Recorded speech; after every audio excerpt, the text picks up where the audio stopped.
तो राजीव नगर के लोगों के लिए खुशखबरी है। पटना हाई कोर्ट ने वहां यथा स्थिति बनाए रखने का निर्देश दिया है, यानी कि अब से पूरा जजमेंट आने तक राजीव नगर इलाके में अतिक्रमण हटाओ अभियान के तहत जो मकान तोड़े जा रहे थे उस पर रोक लगा दी है और ये भी कहा है कि आगे जब तक पूरा जजमेंट नहीं आ जाता तब तक कोई मकान नहीं टूटेगा। लेकिन सवाल ये है कि अतिक्रमण के नाम पर जिनके मकान टूट गए, जिनका आशियाना उजड़ गया, जिनके घर बर्बाद हो गए, उनका क्या होगा, ये एक बड़ा सवाल है। नमस्कार, बिहार तक में आपका स्वागत है। तो पटना हाई कोर्ट ने राजीव नगर के नेपाली नगर इलाके में रहने वाले कुछ लोगों को राहत जरूर दी है, वैसे लोगों को जिनके मकान अभी नहीं टूटे हैं।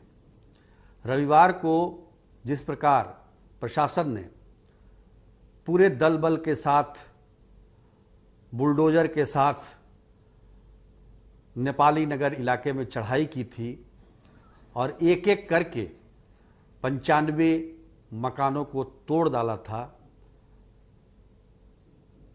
उस पर फिलहाल रोक लग गई है। हालांकि रोक तो सोमवार शाम को ही लग गई थी, लेकिन आज 6 जुलाई को कोर्ट में सुनवाई हुई और कोर्ट ने कहा कि जब तक पूरा जजमेंट इस मामले में नहीं आ जाता तब तक यथा स्थिति बनाए रखा जाए। अब सोचिए, जिनके घर टूट गए वो इस जजमेंट पर खुशी मनाएं या रोएं, क्योंकि अगर ये जजमेंट पहले आ गया रहता तो शायद उनके घर भी टूटने से बच जाते।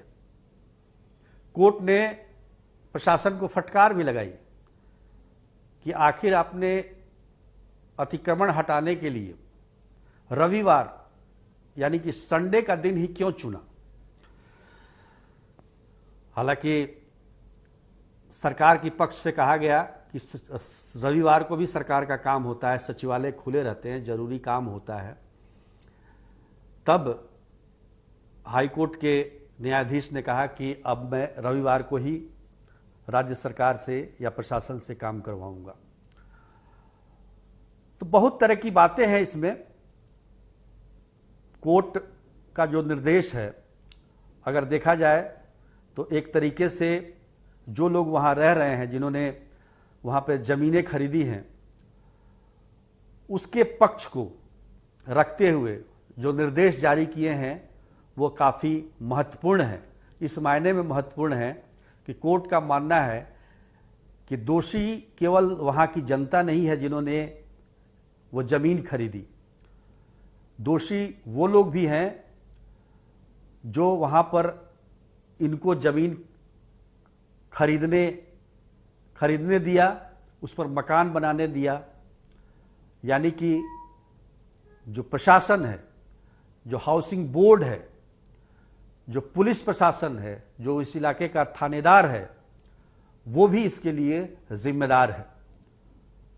और इसी कारण कोर्ट ने पिछले 25 वर्षों की वो लिस्ट मांगी है, उन अधिकारियों की लिस्ट मांगी है जो हाउसिंग बोर्ड में जिम्मेदार पदों पर थे, जो मैनेजिंग डायरेक्टर थे हाउसिंग बोर्ड के। राजीव नगर थाना क्षेत्र में जो तैनात थे थानेदार, जिनकी जिम्मेदारी थी कि सरकार की जमीन की रक्षा करना, उसको अतिक्रमण से बचाना। लेकिन जो खबरें आई वो क्या आई कि हाउसिंग बोर्ड के अधिकारी, भूमाफिया और पुलिस ने मिलकर सरकारी जमीन को बेच दिया। और जो लोग हैं वो उन्होंने देखा कि कम कीमत पर ज़मीनें मिल रही है, उन्होंने अपनी ज़िंदगी की कमाई उसमें लगा दी और हालात ये है कि वो ज़मीन दरअसल हाउसिंग बोर्ड की थी, यानी कि सरकार की थी।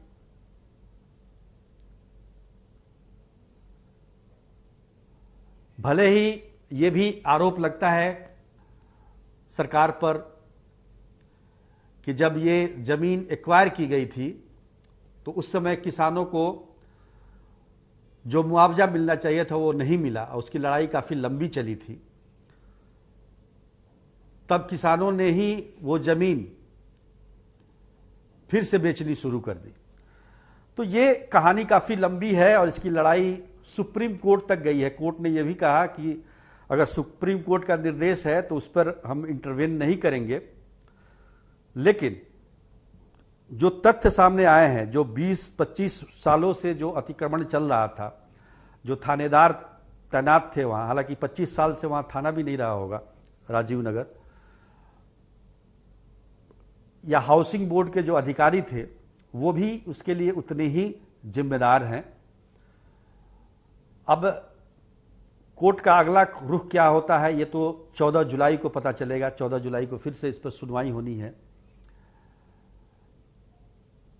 लेकिन कोर्ट ने जो लोग वहां रह रहे हैं उसके प्रति भी सहानुभूति जताते हुए बिजली पानी को फिर से बहाल करने को कहा है। अब देखिए कितना बड़ा विरोधाभास है कि सरकारी जमीन कहा पर अतिक्रमण का मामला है ये, लेकिन वहां पर बिजली, पानी, सड़क भी सरकार के द्वारा लोगों को मुहैया कराया गया। अब जब अतिक्रमण हटाया गया तो फिर हाई कोर्ट ने कहा कि बिजली पानी फिर से बहाल किया जाए। तो ये व्यवस्था जिस तरीके की चल रही है और जो इसकी सही दिशा क्या है ये तय करना काफ़ी मुश्किल का काम है। फिलहाल तो ये मामला अभी लंबा चलेगा और जब तक पूरा जजमेंट इस पर नहीं आ जाता तब तक यथा स्थिति बनाए रखनी है, यानी कि अब वहाँ के लोग जिनका मकान टूट गया है वो मकान फिर से बनाएं या उसी टूटे हुए मकान में रहें, ये समझ से परे की बात है। और ये अभी देखना होगा कि पटना हाई कोर्ट कब तक इस पर अपना पूरा फैसला दे पाता है। आज के लिए बस इतना ही, तब तक के लिए नमस्कार।